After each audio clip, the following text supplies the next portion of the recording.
The FIFA World Cup still has 2 weeks left to play, but it's already clear that the ultimate winner will be the religion of Islam, because for the past 4 weeks, the Islamic faith has been showcased to a global audience like never before.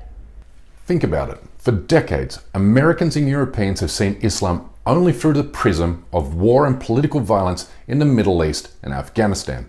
And because an overwhelming majority of white people never travel to Muslim countries, it's been easy for the United States, Israel and European governments to cast Islam in a negative light for the purpose of advancing their strategic interests and their so-called war on terror. But the FIFA World Cup has literally blown the lid off negative attitudes and stereotypes the Western world has been fed about Islam for decades. Today, Americans, Brits and Europeans are discovering why Islam is the world's fastest growing religion, despite a concerted effort by the Western media to undermine positive reports about Qatar, the first Muslim country to host the tournament, which got underway with this incredible recitation of the Quran.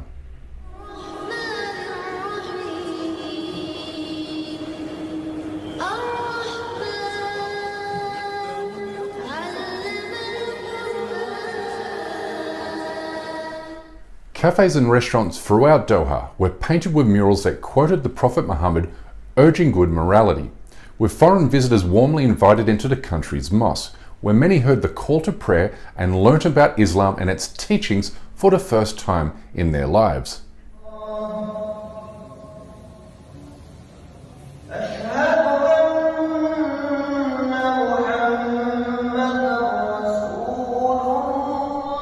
As many Muslims have joked, foreign visitors to Qatar will arrive as David but leave as Dewa, which is really funny.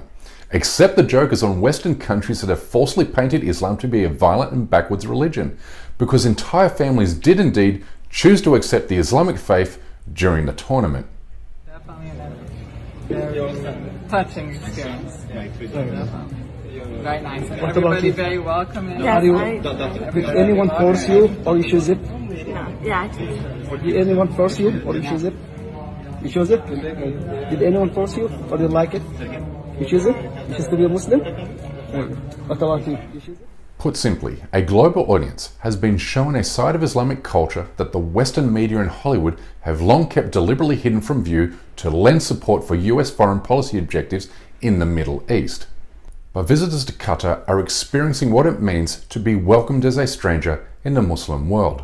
And as someone who's lived in a Muslim country for more than a decade and spent time visiting with Palestinians in their homes in Gaza and the West Bank, I can assure you the welcome you receive as a non-Muslim person is second to none, which is why I'm so happy that Qatar has given the rest of the world an opportunity to experience what I have.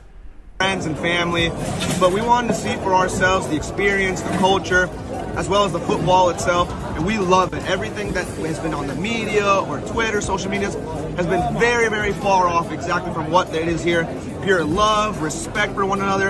Everyone's helpful. It's a community oriented. I love it, and I definitely can see myself coming back for sure. Notably, this was the first World Cup in which fans from rival countries didn't verbally and physically abuse each other. Why? Because Islam is the only religion in the world to not be hijacked by race or ethnicity.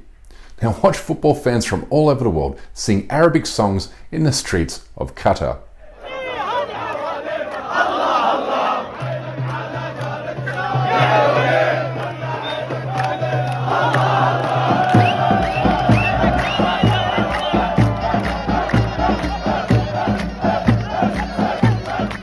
Now let's remember that Qatar copped a lot of flack for sticking to its Islamic principles in banning sales of alcohol at the tournament stadiums.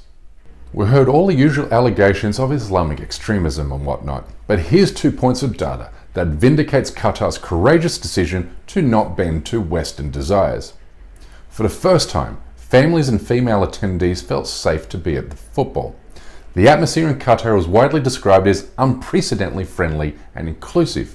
But watch what happened when beer-guzzling English and Welsh fans got together in the Canary Islands to watch their respective teams play last week.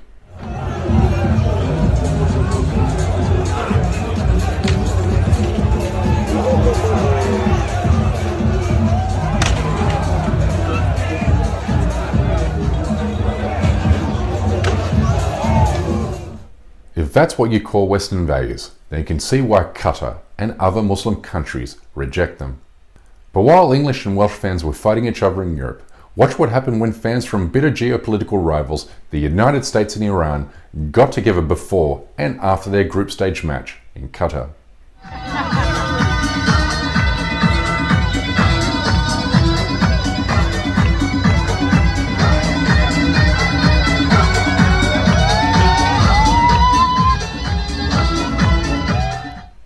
The tournament also showed that dictatorships and geopolitical rivalries in the Muslim world are not representative of the Muslim people. For instance, when Saudi Arabia defeated tournament favourites Argentina, the win was celebrated by Iranians, Qataris, and even Houthi rebels in Yemen. The entire Muslim world saying, "Today we are Saudi Arabia." Similar sentiments were expressed when Tunisia defeated its former coloniser France, and Morocco defeated Belgium, a European country that treats Moroccan migrants like second-class citizens.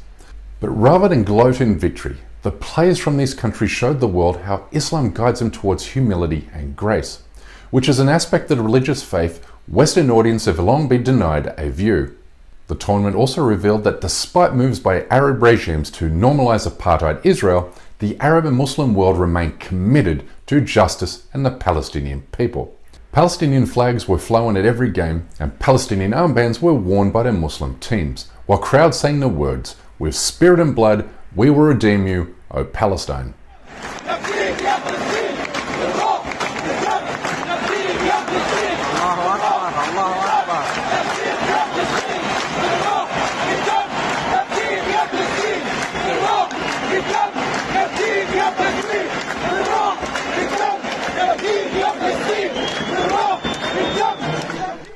Qatar also gave British and American fans an opportunity to see through the lies they have been told about the Palestinian people. Today's International Day of Solidarity for Palestinians, and we're American citizens and we stand with Palestine and we believe they deserve to be free and we will see it one day. Let's go Palestine! I mean, what do you even say to that other than wow? Because Israel's days as a colonial occupier are over the moment a majority of Americans sound like the Americans you just heard. But this is what Islam does. It not only promotes justice and human rights, but also instructs people on how they may live together in peace and harmony, regardless of race, class, or beliefs. And by showcasing the religion in its proper light, Qatar has helped dispel Islamophobic myths and awaken the world to injustices taking place against Muslims in Palestine, Kashmir, India, and beyond.